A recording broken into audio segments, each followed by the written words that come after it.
Hello, welcome to episode 1 of the Asorlic Show. I figured the best thing that we could talk about, given what's going on right now, is the TikTok ban, so let's do it.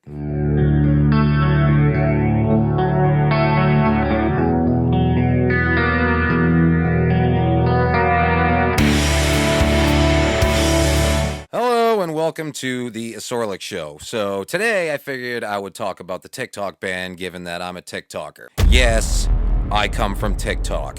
I know how all of you people over here on YouTube feel about us TikTokers, but yeah. Anyways, I wanted to talk about the TikTok ban because, well, it goes a lot deeper than just some app being banned. And if we haven't figured that out by now, then we have a serious problem as a nation, because the fact of the matter is, this was nothing more than an unconstitutional overreach from our government to try to silence us. Because let's be real, there's been a lot of organization that has happened on TikTok. There's a lot of unfiltered truth that goes on TikTok.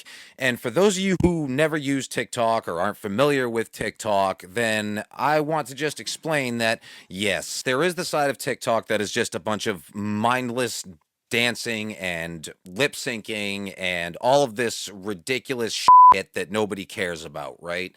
And it's pure brain rot, and we know this. But there is also multiple sides to TikTok, okay? It's not just a bunch of teenagers dancing, and the mindset that it's just a bunch of teenagers dancing and nothing more is actually what kept me away from TikTok for a very long time. But then when I heard about how a whole bunch of kids got together on there and screwed up one of Trump's one of his rallies and everything like that, that was kind of what made me go over there. And to be perfectly honest, the kind of thing that I found going on over there, the kind of stuff that I saw and the people that I met and the things that I learned completely changed my perspective on at least that part of the app, which is, referred to as left talk. And on my time there, I, not only learned a lot of things and not only gathered a lot of education and information, but I became friends with some of the biggest left talkers on there. And it all started in 2020. I joined the app like a lot of people. The pandemic was going on, a whole bunch of people stuck in their houses, and like millions of other people, I decided to join TikTok again because of that whole thing with Trump's rally. That was kind of the deciding factor for me. And I started by making a few videos here and there. I made a video. It was about Trump. It was about him having COVID. I went viral. Next thing I knew, within a couple of months, I was part of this big old movement on TikTok, this anti-Trump movement, where I found all of these people. And coming out of being a right-leaning conspiracy theorist, essentially, I learned a lot from these people. And I found out that a lot of the stuff they were saying could be easily verified, and I could find proof of it, unlike a lot of the stuff that I was consuming in conspiracy theory land. And what's more is, because of all of my time in conspiracy theory land, I also realized that a lot of the stuff that I was hearing coming from Trump sounded very similar to what I heard in conspiracy theory land, especially back in the QAnon days and all of that ridiculous. And so I learned a lot, and I became a lot more educated on what's not only going on in the government and basic civics and all of that, but also what's going on in the world, and learning about marginalized groups and learning that stuff directly from them and hearing more from them. And hearing more and more of the insanity coming from the right just made this mixture of education and right-wing insanity move me very far to the left. I made quite a name for myself on TikTok, and I had my first account with 70,000 followers. That got mass reported by Trumpers who didn't like what I had to say. And then I had another one that made it to 50,000. Again, Trumpers got angry with me and mass reported my account because they didn't like what I had to say. And that's fantastic, because they're always screaming about free speech, but mass reporting left-leaning TikTokers' accounts all over the place. So free speech my ass. because I had these accounts and because I had the followings that I had a lot of interaction with a lot of different people, be it MAGA, be it people on the left, far left, liberals, Democrats, all of it. TikTok all of a sudden started cracking down on their community guidelines. TikTok kind of changed after that, and it was never really the same. I could never really build the same following. It became a lot of left-leaning influencers started getting suppressed, and our views weren't the same as they used to be. And that brings us to the recent TikTok ban. First and foremost, given everything I just said, obviously I have a personal connection with that app. It's where I was able to get a lot of followers. It's where I was able to get my message out. It's where a lot of people heard what I have to say. And hell, even my band, Spinal Severance Package, our page has 31,000 followers on it. So it has also helped get our music out. It's done what no other medium has been able to do for us, basically. And so, again, I have a personal connection to this app, okay? And I've seen so many people gain so many followers and make a business out of this, and, you know, literally not only make a business out of content creation, but literally have businesses that have flourished, small businesses that have flourished on this app that are just going to get taken away. And it's absolutely insane. And so I may have some personal connection to this app in that I, posted a lot of content, got a lot of attention from it, but that pales in comparison to the fact that people's small businesses are being taken from them. This pales in comparison to the fact that this is a lot of people's day jobs, and a lot of YouTubers should understand what it would be like to just all of a sudden have your day job taken from you. And what's worse is this is all being done under the guise of protecting our data, right? If the government actually gave a shit about protecting our data in any way, shape, or form, okay, Meta wouldn't exist. Meta would have been the first thing banned, like what, years? I don't even know how many years ago at this point. We know damn well that Meta would be gone. Zuckerberg would probably be in friggin' jail. This is honestly just a whole bunch of bullshit to cover up the fact that our government doesn't want us talking to each other, and they don't have their hand in the honeypot. So if they have no ability to make any money off of it, and they have no control over what we're saying, this is a massive problem. Not only is it very clear that the government just wants us to not be able to communicate, but they have also been really insulting our intelligence in thinking that we don't see exactly what they're doing. It's really just a big old kick in the sack to content creators, to the users on there, to the people who run their small businesses on there. It's also completely unconstitutional in that not only does it violate our First Amendment rights, but I don't remember the American people wanting TikTok to be taken away. I don't remember that ever being a thing. And I think the American people have made it abundantly clear that they didn't want it taken away, in that they flocked to a Chinese app in order to subvert the TikTok ban. They were like, okay, all right, you want to ban this app? We'll just give our data straight to the Chinese. You mother. We don't even care. And why would we? It's not like our government has given us any good reason to trust them. So yeah, not only against the will of the American people, but clearly we trust China's government more than we trust our own, or at least that's what it seems. And now that brings us to what's happened in the last few days. So the day before the election, January 19th, from what I heard, because I was not on the app while this happened, people literally started watching it shut down. And the shutdown began at 8:15 p.m., which was hours before it was supposed to happen. It got shut down. Everybody got sad, blah, blah, blah. Next day, all of a sudden, TikTok is back up, right? And there's a message displayed thanking Donald Trump for bringing TikTok back. And then the same day that it comes back, Donald Trump is posting on Truth Social some about 50% ownership or whatever the it really just kind of sounded like he wants to turn TikTok into, let's be honest here, state-run media. I mean, come on. And the CEO of TikTok is at his inauguration.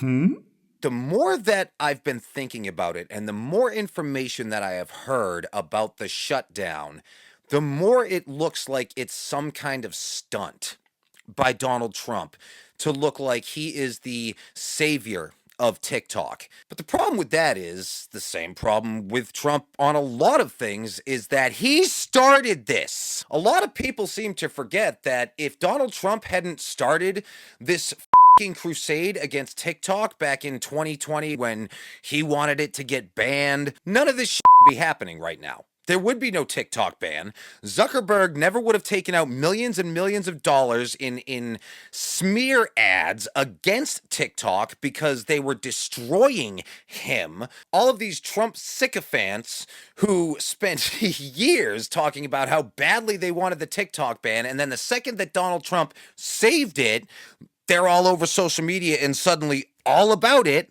All of a sudden, they're all for TikTok staying around.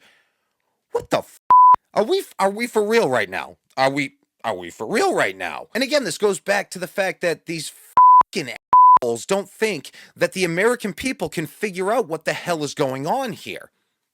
But we can. And the problem is, as long as the people who have critical thinking abilities, who aren't a part of the 53% of this country who are functionally illiterate, can all communicate with each other and talk to each other, that's a problem. Every politician that exists is full of shit and does not have America's best interests at heart. Period. End of story. That's it. We have realized this for a long time on the left. The problem is that all the sycophants for Trump on the right don't realize that he is part of the 1%, which is the actual problem in this country and actually should be the focus of all Americans when it comes to who the real issue is. But unfortunately, there is still this left versus right divide that we have. So until we overcome that, we literally have the elite in office. We literally have the elite in office. And until Trumpers can understand that that's what's going on,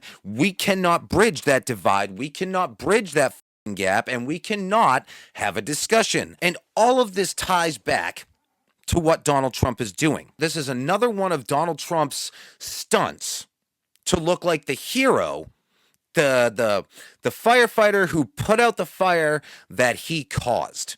Because again, none of this would have happened if he hadn't initially wanted to ban TikTok. And I want to make it clear that you can look up the massive change in not only Trump's position on TikTok, but Republican representatives' position on TikTok. Look up any of their social medias and see how often they talked about how much they wanted it banned until all of a sudden Trump saved it. So all of this put together makes me think that this is nothing more than a Trump stunt. And it wouldn't be the first. Sorry, I'm just scratching my ear. And this brings us to what the hell happens from here. I have no answers to that. I'm not a professional in that kind of thing. But what I do see happening is TikTok, if things go the way that Trump is trying to make them go, TikTok is never going to be the same again. It is going to become what Twitter has become. It's going to become what Instagram and other meta platforms are going to very quickly become. And that is a massive misinformation show. And the problem is that the messaging behind the propaganda and the way that it's pushed out is being done so much more efficiently than the truth. If you're watching what's happening with TikTok right now and you're sitting there thinking to yourself, oh man, TikTok's going to be saved by Trump, especially if you're Gen Z and back in 2020 you were still literally a kid, you know what I mean? And you weren't paying attention to politics because you were a kid. You shouldn't have been. You know what I'm saying? Trump caused this. Trump is not saving anything. The entire reason why this is happening stems all the way back to Donald Trump. And if you just if you realize that and you can just recognize with this one thing, you can see his little charade with TikTok, then I want you to just think back to how many times he could have possibly done this in the past. Just think about it. That's all I'm saying. And then I want you to take a few minutes and I want you to think about how much that guy who's pulling those stunts is worth. And I want you to think about where his money is and how much he stands to lose if suddenly corporations aren't getting as many handouts from the government and getting as many tax breaks as they're getting. Now, I want you to think about who all that stuff affects. I mean, it's not me. I don't live in any kind of mansion, not anything close to it. This affects, well, people like Trump, the one percenters. And his cabinet is chock full of them. Just chock full of these one percenters. And now I want you to think about what happened in the 1950s and 60s. Why were those the best decades for us as lower and middle class Americans? Well, it's because corporations were being taxed at 90%. Corporations being taxed at 90%. Now, who stands to lose the most if corporations are taxed at 90%? Obviously, corporations, right? With all these billionaires who either are CEOs of corporations or former CEOs of corporations or have stocks in these large corporations, who stands to lose if all of a sudden these corporations are being taxed at 90%? And who stands to gain if these corporations are taxed at 90%? Those of us on the left realized a long time ago that Democrats do not work in our best interests. We vote for Democrats because we have no goddamn choice, and we know full well that we have no goddamn choice. With the exception of a few far leftists who are actually dumber and more ignorant than Trump supporters. We have realized exactly who the bad guy is. We know that Democrats weren't going to save the country like you think Trump is going to save the country. We knew that Democrats are up to shady shit.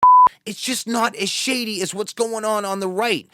We understand why we are spending more money on the same shit when we're not getting paid more. We understand what caused inflation. We understand what brought inflation down. And all we're trying to tell you is that historically, Democrats have done far more for us, for our economy, and for the middle and lower class than Republicans ever have. The fact of the matter is the incoming administration are fascists. What they want to do is fascist. They have done nothing but scare the masses with a whole bunch of made-up shit and try to hold on to power by taking advantage of the frankly less intellectual people in our country. But that is a whole other video for a whole other day. The whole point of this video was the TikTok ban. And what I have to say about that is that this entire thing, the entire basis of the TikTok ban is a load of bullshit, and it was a bipartisan effort to take away our freedom of speech. And the stunts that Trump has pulled in the last few days since the TikTok ban have been nothing more than that. Just stunts being pulled by him to make him look like the hero who came up with the solution for a problem that he himself created. And make no mistake, the CEO of TikTok is bending the knee to fascism, no different than Zuckerberg and no different than any one of these companies who has decided that they are just going to work with Donald Trump in basically making their platforms a misinformation haven and a place for right-wing echo chambers to thrive, essentially, because there's no fact-checking, there's no trying to prove what's right or wrong. It's just a whole bunch of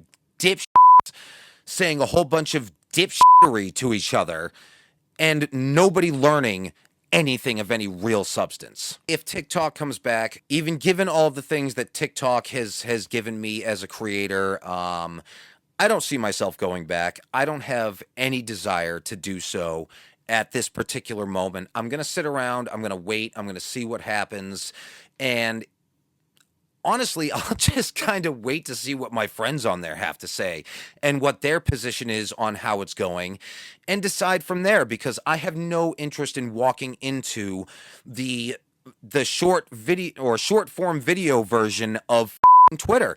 I have no desire to do that. I have no desire to be a part of that. And I certainly have no desire to give another dime of my money, whether it be through ad revenue or whether it be through purchasing coins or whatever the it may be. I have no desire to give another penny to any company who is going to bend their knee to Trump and thereby bend their knee to fascism. So to wrap everything up, everything that has happened with the TikTok ban from start to finish has been nothing more than, how do the kids say it these days? Sus. So that basically completes the first episode. If you enjoyed what you saw here, feel free to subscribe. I'd really appreciate it. Thank you for watching this episode. I hope you enjoyed it. I will have much more structured and scripted episodes in the future, but I just had to get these thoughts out as quickly as possible. So anyway, I hope you all have a fantastic day, and I hope you enjoyed this, and I'll see you later.